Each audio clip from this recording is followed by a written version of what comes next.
Okay. Mic check 1 2 1 2. I am the Y2K Collector, and I am back just to share a little bit of the aftermath of my week of going out and game hunting out in the wild, going to thrift stores, hitting up some video game shops, Salvation Army, Goodwill, things of that nature. And then also, I also shared a few of the pickups that I was able to get online. I do have a few more of those October pickups to go over with you tonight. Just got about 6 that came in. These were ones that were picked up about a week ago. Looks like they just took a while to come in through the mail. So they're here now, and these are ones that no matter which stores I went to or go to, I just don't see them anywhere near me. So the next best option is to hit these up online, and a lot of these are for consoles that aren't too old. As I've mentioned in one of my older videos, I'm not collecting for the Super Nintendo, but I will be picking up the Super Nintendo shmups and select beat 'em ups and side scrollers. And the reason for that is just because, I dismissed the NES for so long until I started really kind of playing some of the games that I had, and I just realized that, a lot of the games that I really enjoy on the Switch, a lot of the 2D games, they don't really hold a candle to some of the classics. You can't beat a classic like Super Metroid.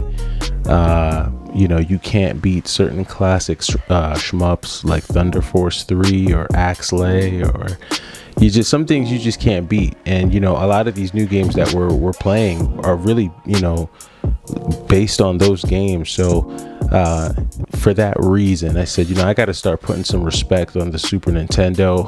I got to start putting some respect on some of these games. And so these are going to be the ones that are going to be going into my collection. And then on top of that, if you saw, over the past week, I was able to pick up a couple Game Boy Advance and a couple Wii U's, or actually one full Wii U system and then an extra Wii U gamepad. So I'm going to be going over some things, and I'm going to just start this whole video off with some of the pickups, and then I'll kind of just share some of my thoughts about how you can really utilize game hunting in the wild. But we're going to go ahead and start it off with some of the more retro titles. So we're going to kick it off with UN Squadron. So this is a very cheap shoot 'em up on the Super Nintendo.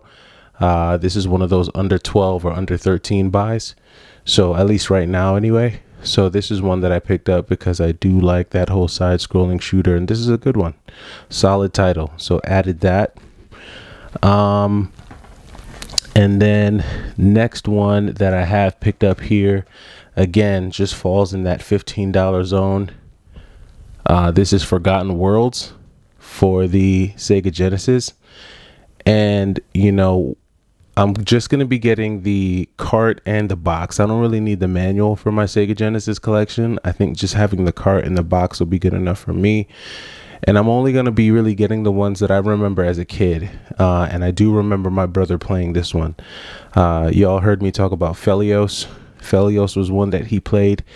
My brother just had a very weird taste back in the day. And it's crazy how so many of the games that we played back then are just like some of the hardest to find now. But Forgotten Worlds isn't that hard to find. This is a fairly common game on the Genesis, and you can pick this up. This has more sentimental value here for me. And then another pickup that we have here, because I do have a Wii.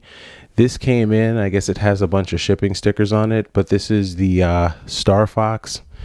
And so Star Fox Zero and then Star Fox Guard. This is like a Wii U combo pack. Both carts are brand new, but it just had like some shipping stickers or whatever there on it. So not really sure where that's to or where it goes, but this is one that came in on a deal online. so it wasn't too bad. I think that was 19.99. So I mean, and when I see things like that online, it's like, yeah, I could go out and drive around for for a week and try to find it in a store, but I'll burn that much in gas. So that was a clean pickup. And then I had another clean pickup, DuckTales Remastered on the Wii U. And these are the kind of games that I'm going to be looking for on the Wii U. I don't really want to complete the set, just want to get the ones that kind of stand out to me. And DuckTales Remastered, Capcom, so I know it's going to deliver on the gameplay. And yeah, this is one I picked up as well. So that's a cool one. This I just threw an offer at someone and they just accepted it. So I picked this one up here. This is Disaster Report. So pretty clean pickup. I really like this game is based on like just whole natural disasters happening. It's like an adventure game, and you kind of have to like navigate your way around basically a destroyed city. And then I think you find this girl and she follows you, and it's kind of just, it's strange, but it's cool. It's very cool. It's different. And I like different sometimes. And this is one that I added. So Disaster Report on the PlayStation 2.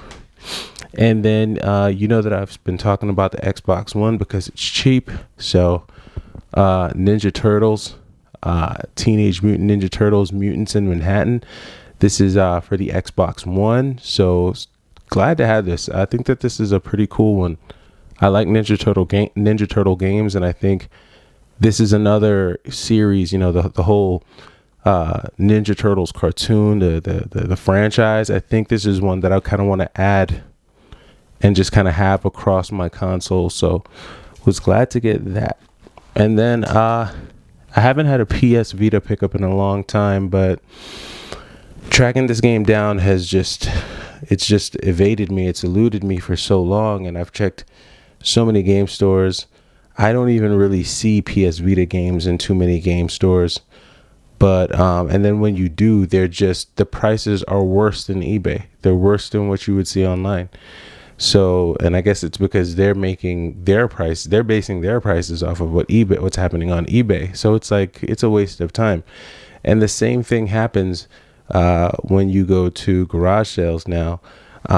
Occasionally you'll run into the person who doesn't really know anything, but then it's kind of like, do you really want to take advantage of a person and give them like $15 for something that is worth like 600?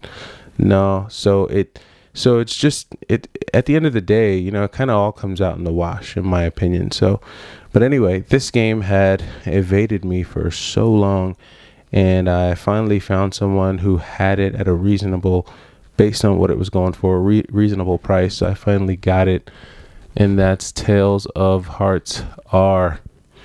So when I do RPGs, I do them this style. I do the action RPGs, some of the JRPGs.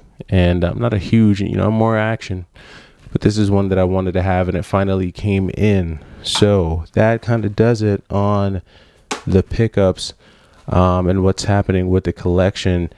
And yeah, so it's just a very interesting time to be collecting. I think if you go for consoles that are cheap, like I think the Wii U is cheap, the Xbox is cheap right now. You can go after those and get a lot of bang for your buck on those consoles with the games.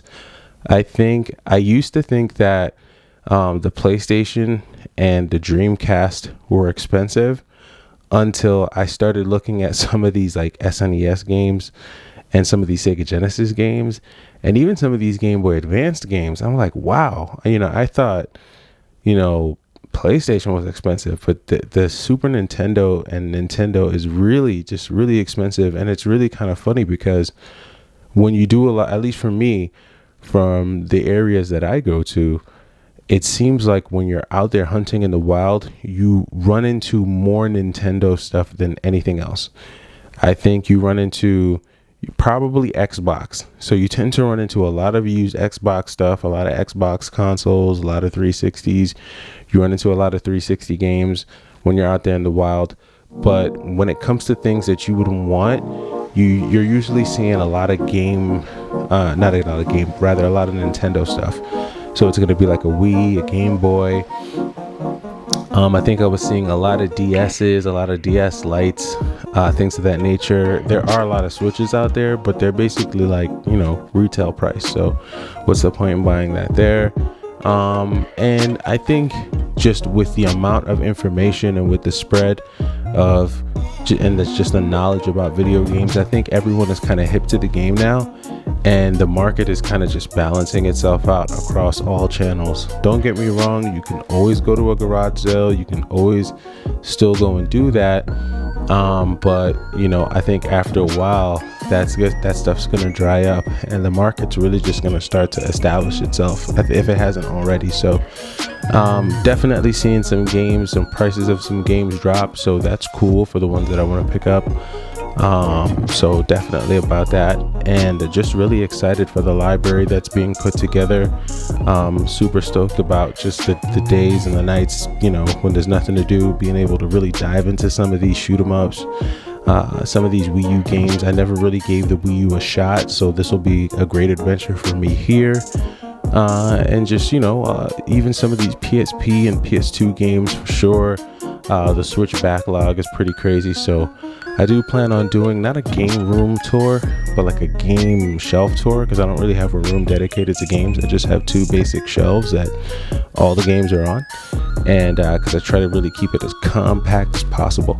So I may do something like that towards the end of the year, toying with it. I've gotten a few messages about doing something like that, so may do that. But I do appreciate you stopping in with me, just listening to my thoughts on the whole collecting journey, the whole hunting experience, and I will catch you in the next video. I am the Y2K Collector. Have a good week.